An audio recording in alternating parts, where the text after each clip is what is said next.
Planet Vero Studio is powered by the Nolan Group of eXp Realty. Chris Nolan grew up in New York until he joined the U.S. Marine Corps in 1996. He then joined the U.S. Capitol Police until making the transition to real estate. Shortly after, the Nolan Group was formed. They continue to strive for the best possible experience for buyers and sellers. How can they help you in your journey? And now, here's The Nolan Show with your host, Chris Nolan. Hi, everyone. Welcome back to The Nolan Show. Thank you for joining us today. I have some special guests today in the studio. And first, I would like to introduce you. Well, you've been here before. I have. Miss Tracy Nuetzi is one of our teammates. Tracy Nuetzi. I know, right? Cutesy Nuetzi. How are you doing today? I'm doing very well, thank you. All right. And Miss Vicki Jarboe. With Velocity Title. It's not Jarboe. It's Jarboe. I know. Jarboe. She's going to pick on me. I love it. So how are you doing? Oh, pretty good. How about you? Pretty good. And our host today is... Yeah, you forgot to tell everybody that you're not Chris Nolan. Oh yes. I'm Heather Lewis. Yes. Chris Nolan has skipped out on us today. But he's listening, so he's expecting big things from us. So... All right, well, let's start. And of course, Mr. Jesse is holding down the fort over here. Hi, ladies. How are you today? Very good, thanks. Tell me, first, before we start, Vicki, tell me about Velocity and what you do for Velocity. Well, I am a settlement officer for Velocity Title. Mm-hmm. We are licensed in multiple jurisdictions. Our website is velocitytitle.com. Okay. And so as a settlement officer, I'm responsible for conducting closings and dealing with agents, buyers, and sellers and all their needs, like, you know, per each transaction. Sounds great. I remember all the deals that you've taken care of for me, so, and all my teammates. And the one that you recently took care of for me, Heather just sold my house. Yes. She did an amazing job. Thank you. Awesome. Thank you. Thank you. You were a great client. She was. We love She that. was so lying. She was so lying through her teeth. She would call me and she'd be like, oh, they said they're going to send an offer. And then I would call her like every 5 minutes. So did they send it? They said they're going to send it. They're going to send it. And she was just so patient with me and took my calls and never. That's what we do. Never cursed me out. Even if she wanted to. No, I did not. And I'm sure I deserved it. You could have, really, and I would have been okay with it. And I'm sure you were very knowledgeable of the entire process. I mean, yeah, I was, but it's still, like, it's I a little said, nerve-wracking when it's your house, you know? Mm-hmm. And every time I would call her, I would sit and think, like, oh my God, like, she always complains to me about people who know what's going on, and they're still like, call. And I'm the one doing it. Like, I'm like the worst of it all. But she was just so wonderful and patient, about really it, like tough. the whole entire time. Especially when it's one thing dealing with clients that aren't in the business, but when we're in the business, it tends to be a little bit more, I think, even stressful. So we're used to seeing all kinds of things, and I think that's what made it so stressful. When I sell my own homes, it's the same way with me. You know how stressed I was. So, but anyway, so how did you do through the storm? Oh, we did. We lost power for like, I guess not a full day, but like, maybe like 3/4 of a day or something, maybe. Yeah, it wasn't too bad. Yeah, it went out at like 11 o'clock, like I think on that Wednesday, and then we got it back at like 4 o'clock on that Thursday. Nice. Didn't lose anything. Winds weren't too bad. And where tell everybody where you were. I'm in Sawgrass Lakes, which is over in West Melbourne. And but it's funny, I'm in the newest part of the neighborhood. My neighborhood is the only one that lost power. Like my old neighborhood, because I used to live like 5 gates down. And we were talking to my neighbor, like, no, we're fine, whatever. Took our kids over there, played at the neighbor's house. That's so great. My husband and I. Why they had power. Yeah, Why they have power. Exactly. Yeah. While they had power, we sweat bullets, buckets in our house, trying to figure out, like, this still has power to it. Can we get internet off this? And how did you do? Tell us where you were. Yeah, or where you are. I live in Orlando, so we had a lot of rain, and many areas, the major highways were flooded. The turnpike was closed for a little bit, and I-4 was closed. I had no damage at all, and I had a house full of college students, which was awesome. Nice. And but there was a lot of damage up by University of Central Florida. They had apartment complexes that were completely flooded, and all these students, who didn't know any better, out of state students. Yes. Where did they send everyone besides your house? Yeah, well, we were selective. But, I mean, a lot of them stayed there that first night as it was flooding because they had nowhere to go. Right. And then their neighbors upstairs on the second floor, said, come up here. So they all kind of made friends with their neighbors if they hadn't already. Right. And then the next day, they had to get their things out by floats and by boats. Wow. And a lot of their cars were, completely flooded. But the Wekiva River and the St. Johns River in the, Orlando, Sanford area had massive flooding. And, but I didn't have any damage. I didn't lose any power. I live fairly close to Universal, so all was good. And how many college kids did you have? I had 4, but we did have one night where we did have, after the storm had gone through, a little hurricane party. So I think I had 7. And some parents that were here for Parents Weekend that drove down from North Carolina. Wow. And, that was on their bucket list, right? I'm going to drive to Florida and I'm going to sit through a category, whatever hurricane. So they were troopers. They were super fun, super nice. And they're like, yeah, we're good with our hurricanes. We've checked that one off the list. Yes. And we're going to go back. This is enough. And then they went back to North Carolina as the storm was going that way. So, yes. Yeah, there's some pretty bad spots there too. But I mean, my heart goes out to everyone. On, Fort Myers, Southwest Tampa, yes. Florida. I mean, I just can't even imagine. I can't either. Yeah. No, definitely. I just got done donating to a friend of mine. Her in-laws have lost everything in Fort Myers, everything. So it's seeing the pictures. It was just horrifying. But yes, we'll definitely say our prayers for them. But I definitely, we brought you back on again. We had so much fun with you. It was a couple weeks ago about 1031 exchanges we were speaking about. But today we want to speak about, or we want to talk about, assumable loans. So the interest rates, I believe today were approximately 6.25, a little bit higher, depending, of course, on many different things. But that being said, are you noticing a difference with buyers as well? Yes. Yeah. I mean, people are like, I think I'm going to, hold off for a little while. Yes. But what they're not realizing is you can ask sellers for closing costs. So instead of using them for closing costs, you can use them for buy down. Yeah, absolutely. To buy down your rate. But if you're not buying down the rate, there's something else. And Vicki, you actually offered this yourself, but we didn't end up using it. Right. And that's why I wanted you to come on, because I know how much you know about assumable loans. So please explain to us, the different loans that can be used and how we would go about, because there's so many, even agents don't know all about assumable loans. Well, it's because, actually assumptions, they just haven't been done for a while. There's been no need for them. When did you see those? So when I first started Untitled, which was 1994, which is shocking to you because you were 3 at the time. I was going to say, because you think I'm 28. In actuality, I'm 31, but I love it. That's only because I started counting backwards when I turned 40, and it worked out so great. I kept going with it.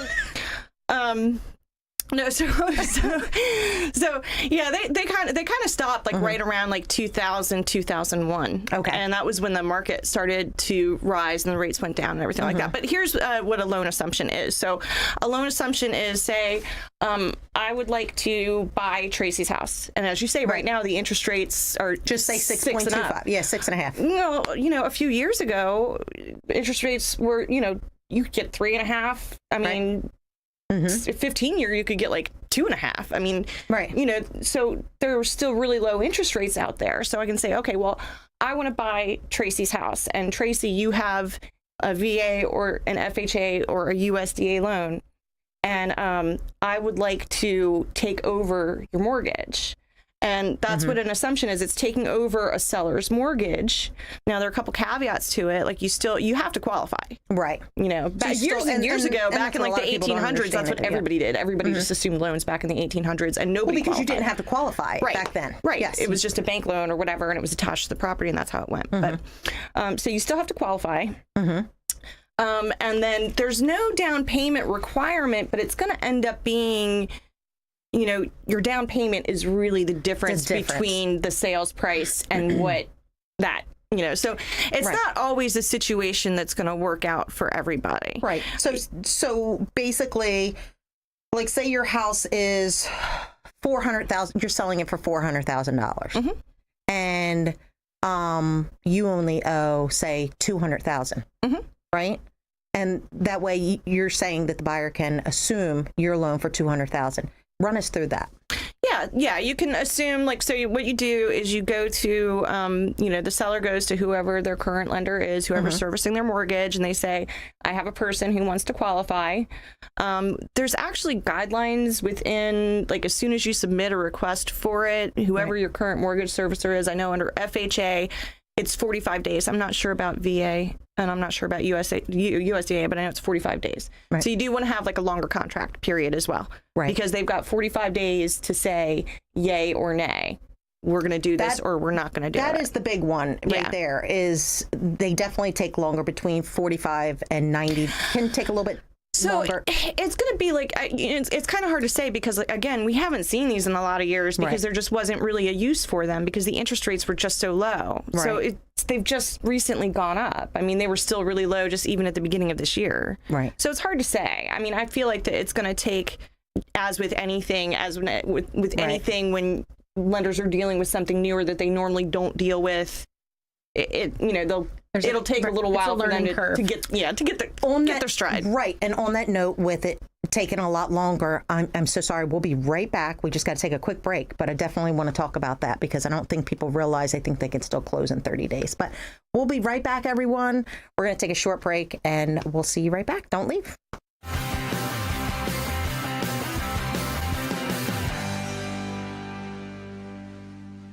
Waves Auto Spa, known as Vero's fastest and finest. A car wash known for their quality equipment and attention to detail by a friendly and courteous staff. Waves offers soft cloth technology, and a top-notch detail center will help preserve the value of your car. Waves now offers windshield chip repair, and in most cases, it doesn't cost you a dime. Spend less time and get a better quality experience for you and your car at Waves Auto Spa, US 1 Vero Beach, across from Kmart Plaza. Open 7 days a week. Dr. Stephen Tate offers the safest and most efficient technique for customized cataract surgery. Patients are personally counseled on the best approach for their needs and lifestyle. From multifocal lenses that allow for distance and reading vision to toric lenses that correct astigmatism, let New Vision Eye Center guide you safely through your options. For world-class eye care on the Treasure Coast, visit newvisioneyecenter.com. Who's got time to clean? When you need it clean, call Germ Wizards LLC. Using the most up-to-date equipment, Germ Wizards pays strict attention to detail. They make dust disappear. Whether you need your office to sparkle, your home to shine, or you want to give someone a great gift, hire the Germ Wizards. It's easy to get a quote online. There's even an online portal to discuss details directly with your cleaning professional. Visit GermWizardsLLC.com. Make dust disappear with Germ Wizards. Even with all this financial uncertainty, real estate is still the best tool to build wealth. Whether you're looking at investments or using your real estate to provide a legacy, let us show you the way. I'm Chris Nolan of the Nolan Group of eXp Realty. Visit mynexthomefinder.com.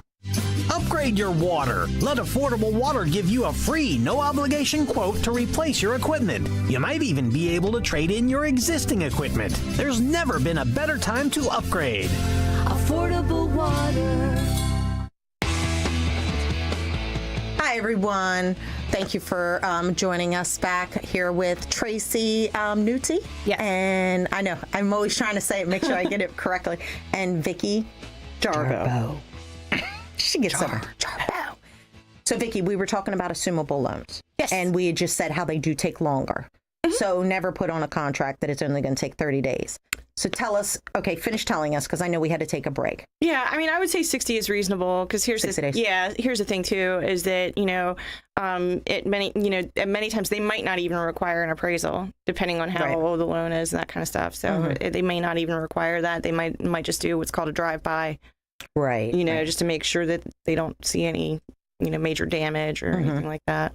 But yeah, I would say if you're going to do an assumption, do 60 days. 60 days. And we were going back to the 2 and 400. Yeah. So basically, if you you have to bring the difference, and your closing costs, unless you get closing costs from a seller, which you still can do. Yes, you can. Under those circumstances. So it's not necessarily the right thing for anybody. So you were saying there were some people who wanted to assume the loan on my house. Yes, they did. And my principal was, I want to say it was $220, and we sold it for like $449. And they really only wanted to put 5% down. So we kind of looked at it from a couple different ways as to possibly getting like secondary purchase money financing, because you can do that. Yes. They do have different banks that are going to do it, but it's never going to be like 100% or even like 9. You know what I mean? Like you want to be in that area where you're putting 20% down. Right. And if you need more than that, if you need like to, get like a smaller loan to make up for the difference or that, you can do it. Because what will happen is if you get like a really large loan that's going to be at a higher interest rate, that's going to be your second purchase money, and then you add that one payment into it. And the other one, it doesn't make any sense. Yeah, once you combine it all together, then it's not going to work. Yeah. But it's perfect for people who just purchase their home or cash. It's perfect for cash. It's perfect. I mean, it's perfect for people who are selling their home and want to take all the money out of their home and put it into another home, but maybe don't want to do that right now because the interest rate is so high and they already have this low interest rate. So they're like, well, why do I want to sell this house and get rid of my low interest rate to buy a new house? So it's a perfect scenario for that. And it's a perfect scenario for people who, have really socked away a lot of money, because they really did want to have a good, nice, big down payment. Absolutely. But I would say it's not worth doing if the person can't put 20% down. No. I would say it's not really worth trying to get that secondary financing. And they really need to talk to their lender to see. And it makes all the difference in how much is left on the loan. Well, see, a lender is not going to, though. You got to remember, a lender's not going to talk to you about assumptions. No, but if they need to get a secondary to get a secondary, and let me just say, too, the best place to get those kinds of loans, because that's not a regular mortgage product. It's not something that's like Fannie Mae, or FHA or anything like that. They don't have any kind of product like that. So you really have to go to like, a local bank, a local banking institution, or even the same credit one. union. Credit the same one that you're assuming the loan. Would that be just as smart? It could be. Okay. It could be. But it's just, like I said, it's not like a regular mortgage product that you could go to just any kind of regular local lender and get. Right. Yeah. No kidding. So now tell me which loans that you can do that, because a lot of people assume that you can't do them on certain types of loans. Can you kind of tell us? Well, so, okay, it's mandatory for all FHA, VA, and USDA, also known as the Farmer's Home Loan. It's mandatory. They have to. You have those mortgages, they have to give that option. Okay. Conventional loans, it's up to them. In all honesty, I have not seen an assumable conventional loan since the 90s. Right. There's a little box that they check off on your closing disclosure that'll say whether or not it's assumable, and it's been since the 90s since I've seen one. Because they want to make, Absolutely. they want to make the money. So with government products, I mean, they're supposed to be here for us. Right. For the veterans, Tell us about veterans, though. There is something that the consumer does need to know about. Yes. So VA loans were the most popular to be assumed because you had military that's being relocated, and they could kind of get out of everything, and get to wherever they're being transferred to. But the thing is your eligibility. So with a VA loan, it's automatically assumable, but if the people who are trying to purchase it, if they don't have that eligibility, then the veteran's eligibility is going to be tied up in that loan until it gets paid off. Yes. Which, they could refinance and it gets paid off, or they could keep making 15, 20 more years of payments on it, and then your eligibility is tied up, so you can't get another VA. Right. You can't get another VA. So most people don't want to do that. Want to do that. Unless it's another. If it's a veteran then they can transfer, they can transfer their eligibility. And it won't tie yours up. Exactly. So, and you just get a release. So in any assumption situation, you get a release of liability from whoever your mortgage servicer is as a seller. But with VA, you also get a release of your eligibility directly from the VA. Gotcha. Now, are you starting to see those loans coming back? I haven't yet, and I feel like it's just because people just don't know anything about them.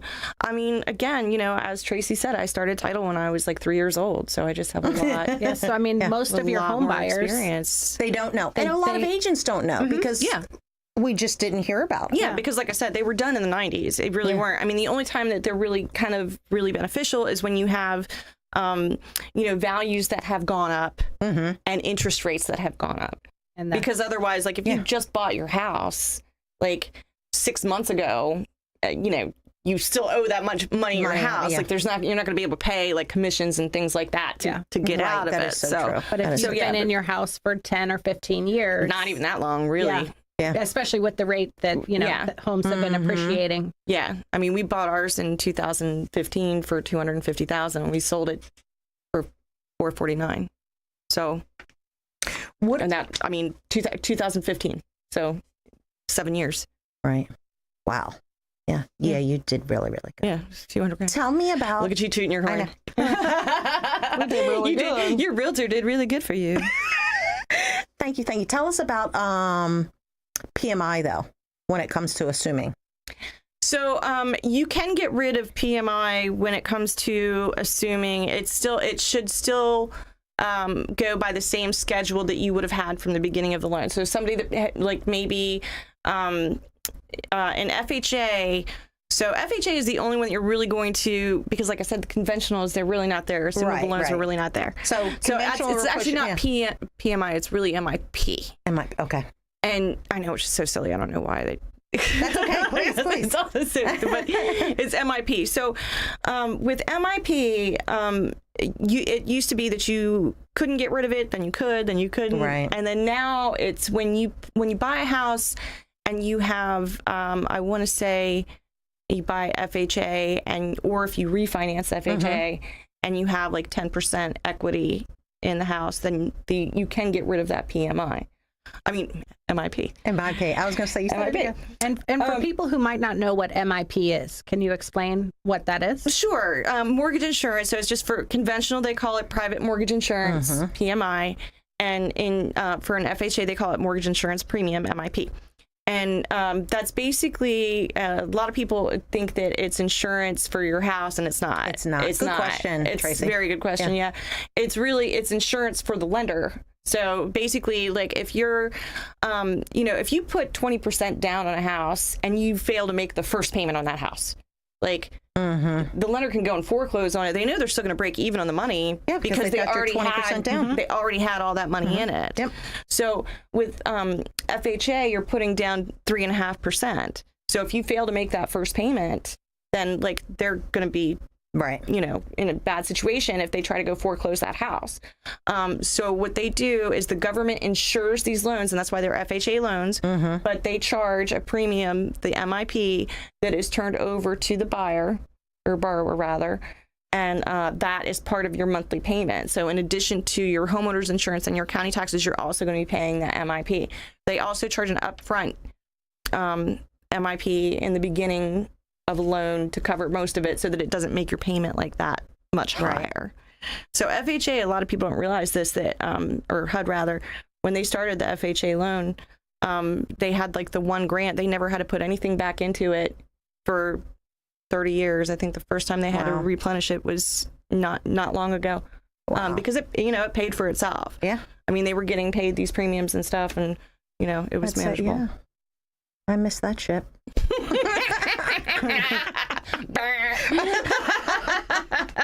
Now tell us, Vicki, you have done so amazing with all of my clients. So from Maryland and Florida. I know he's telling us our time's almost up. It's gone by so quickly. I know, it really has. So tell us where how people can get a hold of you. I'm sorry, not where, because we don't want them showing up at your door, but tell us how we can get a hold of you.